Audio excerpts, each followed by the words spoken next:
Welcome back to my channel.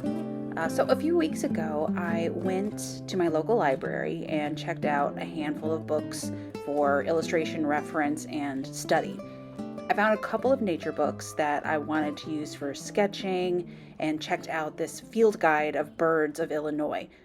Each section is color-coded by bird, and it's got some really nifty facts about each species, plus the photographs make for great references. I also found this illustrated guide to wildflowers from 1976. It turns out whoever checked this book out previously wrote notes throughout about how some of the pages are missing, which I find kind of charming and funny. And just like the bird book, this one is also color-coded. And the illustrations in this book are just really beautiful and delicate. Next up, I stumbled into the adult graphic novels section of the library and grabbed a bunch that I wanted to both read and also study the different illustration styles. This one, Spellbound, is about a trans woman who left her day job to write a graphic novel and tells a story about how it all came together while also discovering her true identity. While there's simplicity in the illustrations, they convey so much emotion and just do a great job of moving the story forward. Wildlife Anatomy. Admittedly, I haven't read much through this one, but the color and line work of the illustrations are so engaging that I've been enjoying flipping through it. I especially love the sort of patterned pages that mark each new chapter. Like these monkeys. Look at these guys. Look at these little fellas. Ah. The Women Who Changed Art Forever. This book features the history of 4 female artists, Judy Chicago, Faith Ringgold, Anna Miandetta, and the Guerrilla Girls. Again, the use of color and line work throughout this book are just gorgeous. Like this spread in Faith Ringgold's chapter, it's so dreamy. The use of composition and panel layouts do a really great job of moving the stories along as well.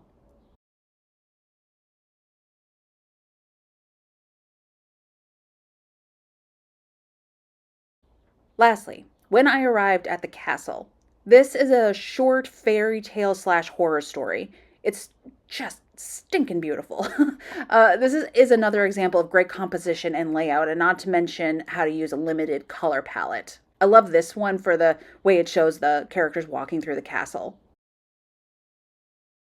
Peekaboo! And this page is what made me want to check out this book from the library. I really want to create my own piece based off this idea on the negative space filled with objects to frame a singular focus. And those are the books I checked out and have been studying. Today, we're gonna make some mini artworks using the Wildflower Guide as inspiration, but before we dive into that, I wanted to share a little sketchbook spread I made from the Bird Guide. I ended up illustrating 7 birds and noted all of their species in the sketches. The facial expression of this indigo bunting in the book just looked like he was giving a full-throated hey, so I couldn't resist including the word bubble. After a while, I started making notes about the bird's gender. The first couple of examples in the books referred to them as males, but then some birds weren't noted one way or another, and honestly, gender is a construct, so I wrote in my own notes like, gender unknown, not assumed, and no gender, be free. Alrighty, let's get started on the wildflower illustrations. While I bookmarked many pages, there are 3 flowers I wanted to use in this project. The first being Field Penny Cress, this small white flower bundle with heart-shaped leaves. Honestly, I'm just here for the leaves, and the leaves alone. I'll be using these pre-cut pieces of Bristol paper. They are 3x3, and today we're just going to do some ink illustrations. So I'm going to use my 005 Macron fine liner. These pieces are part of a year-long project I've been working on where I'm making 100 mini artworks over the whole year. That averages out to about 8 to 9 pieces per month. I'm 3 short for the month of May, so we're gonna knock these out in this video.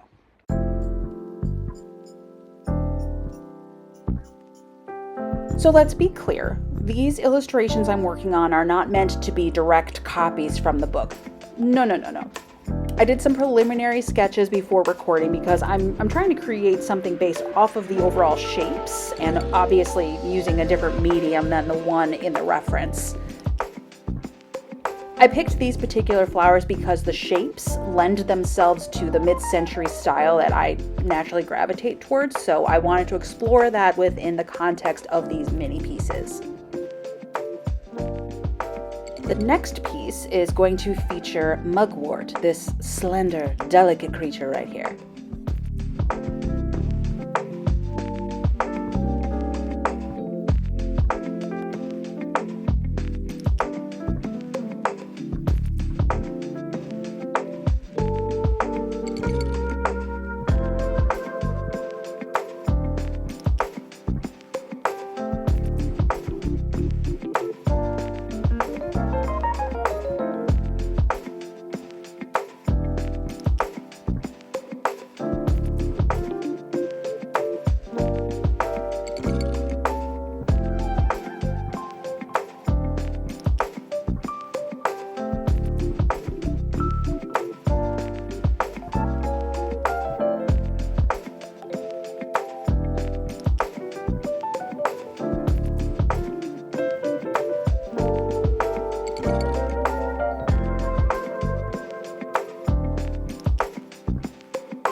We interrupt this art project to bring you a very nosy and stunning kitty cat.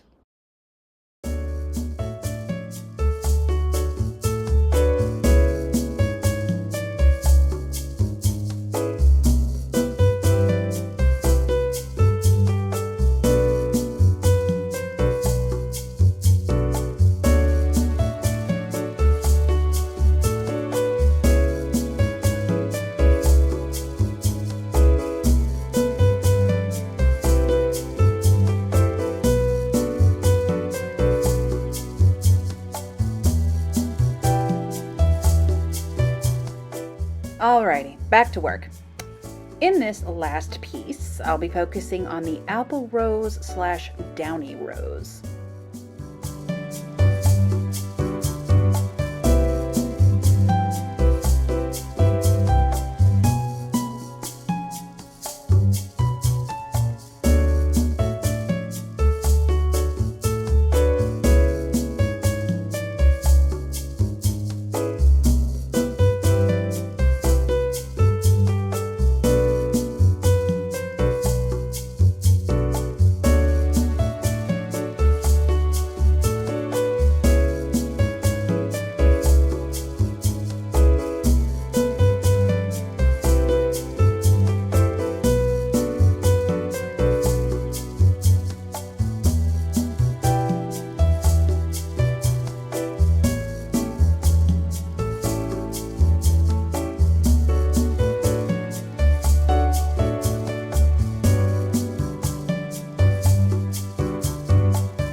And there you have it. Those are the remaining mini artworks for the month of May. I had debated on whether or not to add hints of color, but at the end of the day, I really like the simple black on white line work. I love color and detail, but I also know that I personally need to experiment with more minimalism and get loose in my work. Are these perfect? No, not at all, but I think they're super cute and I learned a lot from making them. Between studying the illustrations in the Wildflower Guide, sketching out the different shapes, and then deciding which medium to use in the final pieces, a lot was learned and that knowledge will be used going forward. If you stayed to the end, hey, thank you kindly.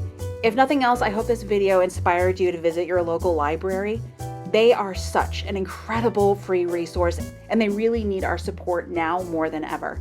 Not only can you check out books, but you can get movies, music, they offer free classes and community programming. My local branch was giving away herb seedlings when I was there recently. Like, what? Amazing. If you don't have an active library card, I urge you to go get one. It's so easy and free, and it will open up a treasure trove of resources for you. If you want to see what else I'm up to these days, hey, subscribe here, check out my Instagram, and consider joining my Patreon. Speaking of, I want to give a big shout out to my patrons for their continued support. Y'all are just the bee's knees. So thanks so much for sticking around, and I'll catch you next time. Later, Gators!